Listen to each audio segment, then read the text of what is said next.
اردو تاریخ اور اردو مہینے اس کا المیہ یہ ہے، اس کا پریشانی ہے کہ ہمیں یاد نہیں رکھنا۔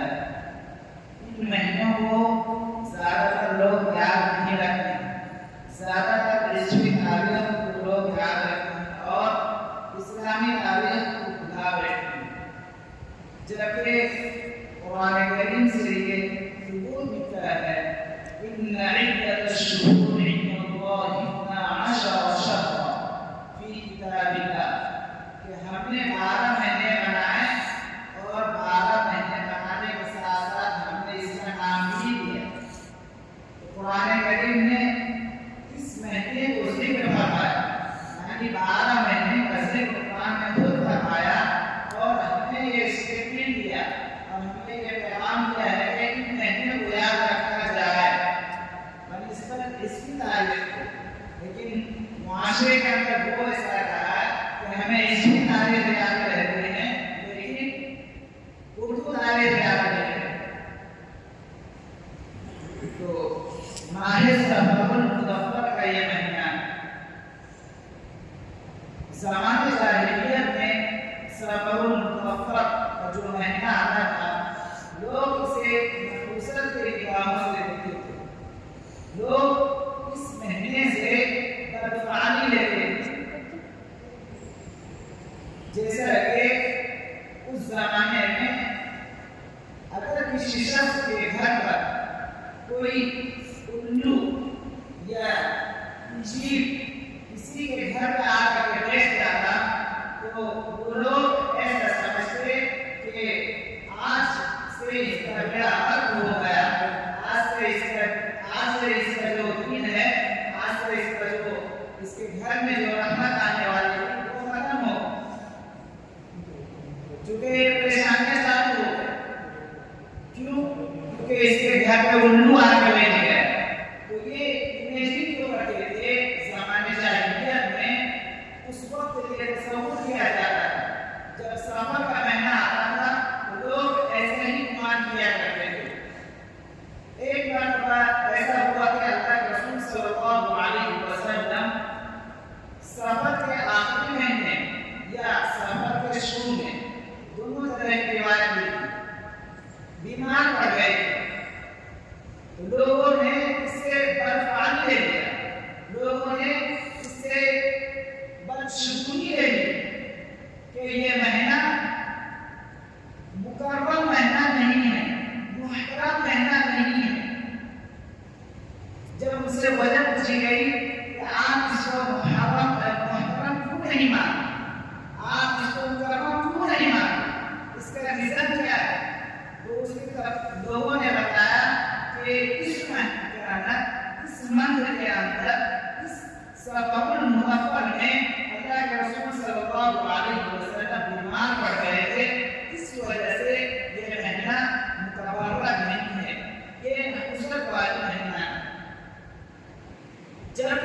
اللہ کے رسول صلی اللہ علیہ وسلم نے فرمایا ولا ہم، یہ صرف الو من کی باتیں ہیں، یہ ریت کی باتیں ہیں، یہ سب اللہ باتیں ہیں، یہ سب اپنے طرف سے گھڑ دیا گیا ہے، کوئی مذاکرہ نہیں ہے۔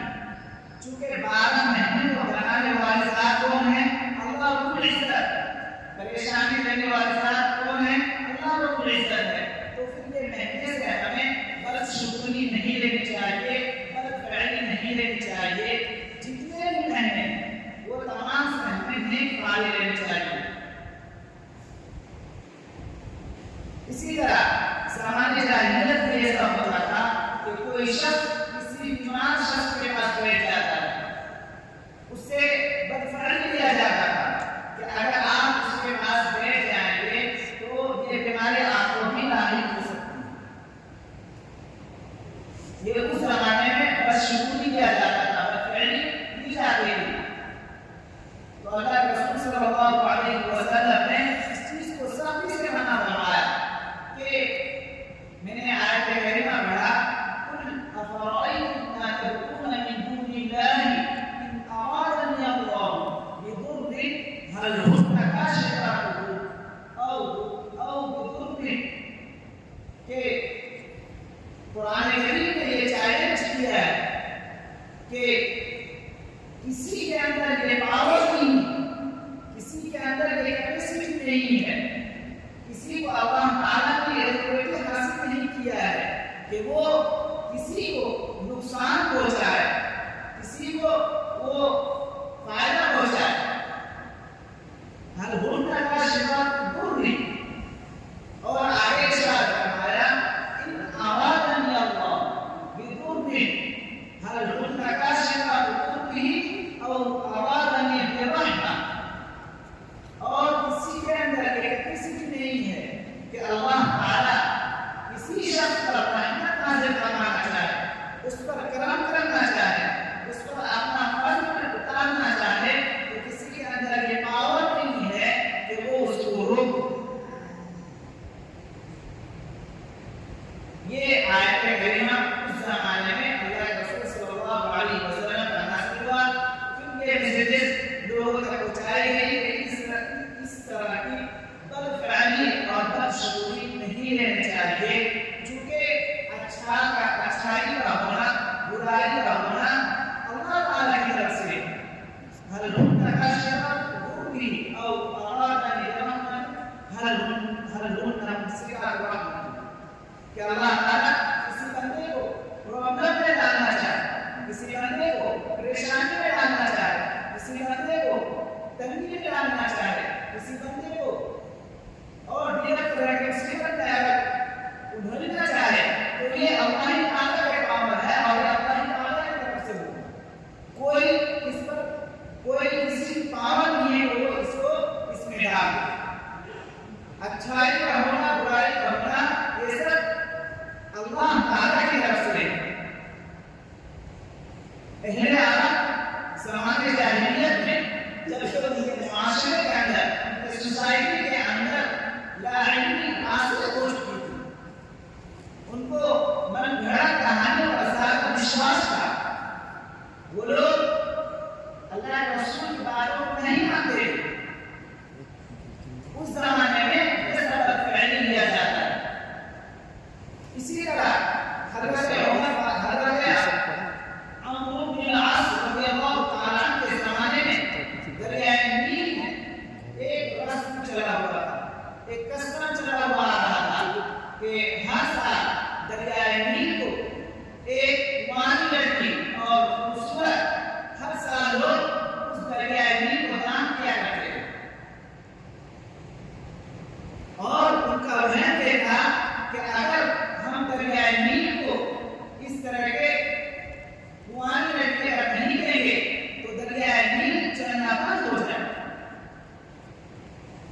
تو حضرت عمر بن عبد العاص رضی اللہ تعالیٰ عنہ کا زمانہ آیا تو لوگوں نے یہ پیشکش ظاہر کی، تو حضرت عمر بن عبد العاص رضی اللہ تعالیٰ عنہ نے ایک لیٹر جاری کیا، ایک لیٹر لکھا حضرت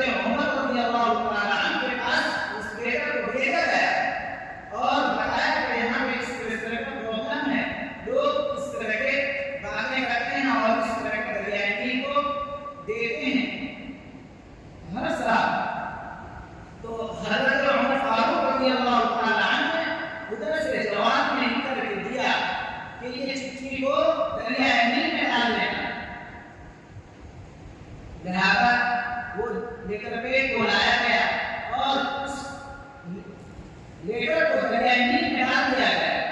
اس کے بعد سے وہ دریائے نیل آج تک نہیں سوکھی. وہ دریائے نیل آج تک نہیں سوکھی. لوگوں نے اس سے ریزن پوچھا, اس کی وجہ پوچھی, تو حضرت عمر فاروق رضی اللہ تعالیٰ عنہ نے اس چٹھی کے اندر یہ لکھا تھا کہ اے دریائے نیل, اگر تو اپنی مرضی سے چلتی ہے تو مت چل. اے دریائے نیل, اگر تو اپنی مرضی سے چلتی ہے تو مت چل. اور اگر تجھے اللہ تبارک و تعالیٰ وحدہ لا شریک تجھے چلا رہا ہے تو پھر اب اس کے بعد کبھی مت بند ہو. حضرت عمر نے جب سے درخواست دی کر کے اس دریائے نیل میں ڈالا, آج تک یہ بات مسلم اور ثابت ہے کہ دریائے نیل آج تک نہیں سوکھا. تو کرمی دھرمی جو بھی ہوتا ہے وہ سب جانبیلا ہوتا ہے, اللہ تعالیٰ کی طرف سے ہوا کرتا ہے. اسی طرح قرآن کریم نے کہا ما اصاب من مصیبت الا باذن اللہ, ما اصاب من مصیبت فبما کسبت ایدیکم ویعفو عن کثیر, کہ جو کچھ بھی پریشانیاں آپ کے ساتھ عام پہنچ رہی ہے, جو کچھ آپ وقت پر فیس آپ کر رہے ہیں, وہ سب آپ کے کیے ہوئے کا بدلہ ہے. آپ کے کیے ہوئے کا بدلہ ہے. فبما کسبت ایدیکم, جو کچھ آپ کے ہاتھوں نے کیا ہے, جو کچھ آپ کے ہاتھوں نے کیا ہے اور اسے کر کے آگے بھیجا ہے, اسی کی حقیقت ہے کہ آج اس چیز کو آپ بھگت رہے ہیں. اس میں کسی کی رائے نہیں ہے. اگر آپ اچھے عمل کریں, آپ رب کائنات کے مطابق اپنی زندگی کو گزاریں گے, رب تعالیٰ کی منشاہی زندگی آپ گزاریں گے, تو اللہ تعالیٰ آپ کو کسی بھی اینگل سے, کسی بھی طرح سے کوئی پریشانی میں نہیں ڈالیں گے. آج سوسائٹی کا آپ جائزہ لیجیے, انالائز کیجیے, اس چیز کو سروے کیجیے کہ آج ہم لوگ کتنی طرح کی مصیبتوں میں پھنسے ہوئے ہیں, کتنی طرح کے پریشانیوں میں گھرے ہوئے ہیں. ہر جگہ سے ہم پر کوئی نہ کوئی مصیبت ٹوٹ پڑ رہی ہے. تو ہمیں کس کو دوش دینا ہے؟ ہمیں اپنے آپ کو ہی دوش دینا ہے. قرآن صاحب کو کہا ما اصاب من مصیبت فبما کسبت ایدیکم ویعفو عن کثیر, کہ جو کچھ آپ نے کیا ہے, جو کچھ آپ نے بھوگتا ہے, یہ سب آپ کو اپنے ہی کیے کا بدلہ مل رہا ہے. آپ نے اس چیز کو انجام دیا ہے, آپ نے اللہ رب العزت کے مطابق زندگی کہنے کے مطابق زندگی آپ نے ہی گزارا. آج کے معاشرے کے اندر بارش نہیں ہو رہی, بے موسم بارش ہوا کرتی ہے. وجہ کیا ہے کہ ہمارے اعمال درست نہیں ہوئے. جس طرح ہمیں اللہ نے زندگی گزارنے کا آرڈر دیا ہے, حکم دیا ہے, جو طریقے بتانا ہے, اس طریقے پر ہم کارگر نہیں ہیں. ہم اس طریقے پر مکمل طور پر کمپلیٹلی اس پر اتر نہیں گئے ہیں. اسی وجہ سے ہم آج طرح طرح کے پریشانیوں میں پھنس چکے ہیں. مسند احمد کے اندر امام بخاری رحمۃ اللہ علیہ نے ایک حدیث کو نقل فرمایا ہے کہ ایک صاحب اللہ کے رسول صلی اللہ علیہ وسلم کے پاس آیا اور فرمایا کہ اے اللہ کے رسول صلی اللہ علیہ وسلم, مجھے بتائیے کہ کون سا عمل سب سے زیادہ کارگر ہے, کون سا عمل سب سے زیادہ افضل ہے.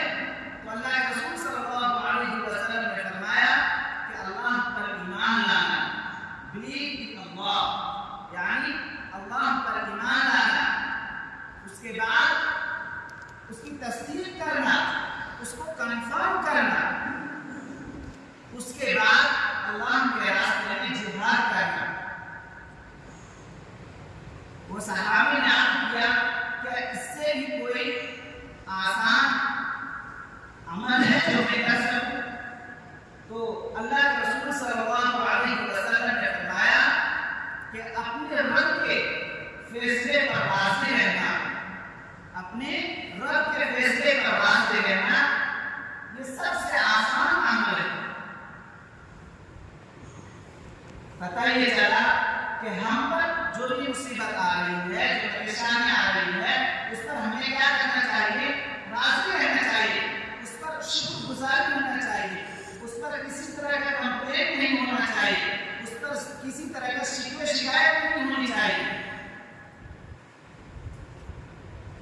آگے آیت کریمہ میں نے پڑھا تعاونوا علی البر والتقوی، اور ایک آیت تعاونوا علی الاثم والعدوان، کہ آپ ایک دوسرے کو کوآپریٹ کیجیے خیر کے کاموں میں.